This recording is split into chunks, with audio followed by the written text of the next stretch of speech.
Alright, hello everybody and welcome to Fabled Legacy. Let's get started. Immediately we are prompted with a few things that I'm just gonna choose to ignore, and we're gonna head this way to claim our quest in the quest board.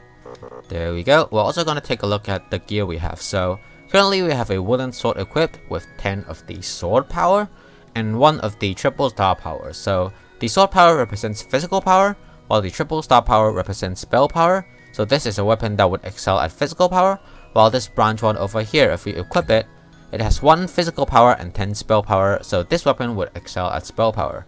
We also have 2 spells. We have the shock spell, which scales from spell, and we have the stab spell, which scales from physical. So, for example, if I have a build that is primarily spell power focused, like this current one right here, the shock spell will do more damage because it scales off of spell power. But if I have a build that is primarily physical power focused, this stab spell will be doing more damage. So let's go ahead and go to this skill points tab. We have 3 fields, as you can see here. We have a physical stat, we have a spell stat, and we have a health stat. We're going to go ahead and put it in the spell stat since we're going to be playing as a mage. And now let's go ahead and create the dungeon and let's get straight into it. Alright, and here we are. Let's go ahead and press start, and first things first, we're going to press shift on our keyboard to enable shift lock, as you can see. We're also going to hold our mouse button to do this little shock attack that's going to send lightning to the enemies, and when we're near the enemies, we're going to press F on our keyboard to cast both of our spells together to do damage to the enemies. Now, basically for the normal mobs, all you really need to do is just spin around in a giant circle, and you shouldn't really have any problems with handling them. And now here's the first boss, Bandit Joe. You can see he's going to put down a circle, and now he's going to put down the random line attacks, and now he's going to put down a circle again, and he's just going to repeat the pattern. So we're just gonna go ahead and use the circle face to stand in the middle and use our spells. And for the line face, you want to basically turn sideways because it will minimize your hitbox so you get hit less easily from those line attacks. And here's another group of normal enemies which I can show you guys how to properly handle them. So basically, you can see I'm literally just spinning in a giant circle. I'm pressing F when the enemies are near me. I'm staying a pretty good distance from the warriors because if they get close to you, they will attack. And with that said, let's go ahead and fast forward until we reach the second mini boss.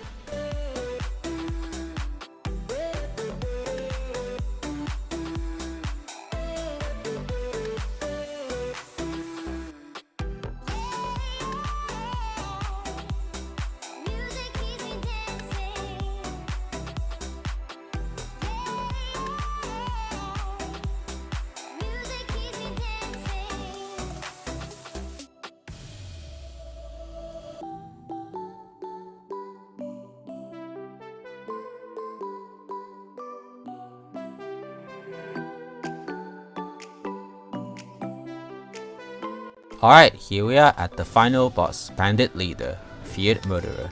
You can see he's gonna start by putting down expanding circles that pulse 4 times. He's not gonna put down 2 giant triangles that covered half of the arena, and now it's gonna alternate. And his final pattern is that he's gonna home onto a random player and put a circle around himself. So all you need to do is walk in one direction and you can dodge that just fine.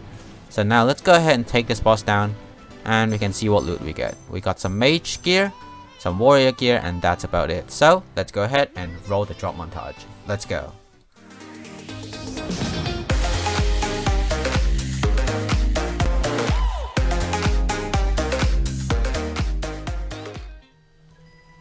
Alright, hello everybody and welcome back to the chaos part of this video. Now for this dungeon game, for the first 3 dungeons, which is Raided Village, Sunken Fortress, and Cursed Marshes, Chaos Mode has a different mechanic for each of the bosses. While for Ragnarok's Descent, which is the 4th dungeon, and any dungeon higher than that, it is Calamity Mode, which is an optional difficulty that has boss mechanic changes. So in this part, I'm going to be going after the Raided Village Chaos boss mechanic changes. So we're going to go ahead and create that, and let's go. And here we are. Let's go ahead and start the dungeon.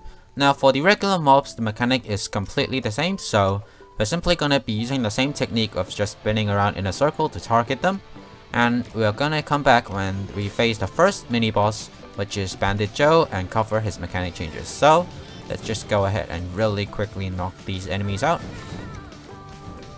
There we go. And now here's Bandit Joe with a mechanic change. So the line attack is completely the same, and now for this circle mechanic, as you can see, he now has a black orb on top of his head. Now it says don't attack, as you can see, which What it means is that when he is kneeling down with the black orb on his head, you want to make sure not to attack him because he will not take any damage for one, and he will basically absorb every damage that is dealt to him during this phase, and he will reflect it onto every player on the team. So all you need to do is make sure, as you can see, I'm avoiding targeting him when he has the black orb on his head, and you should be completely fine.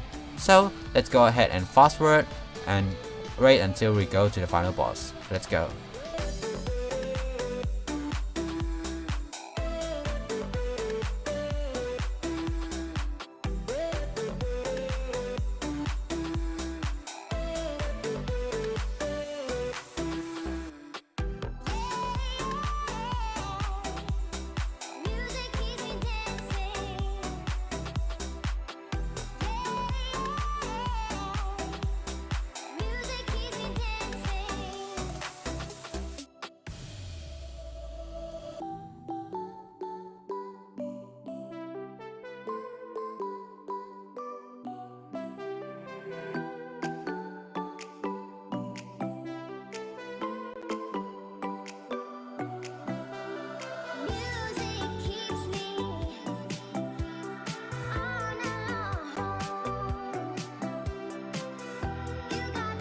Alright, here we are at the final boss, Bandit Leader.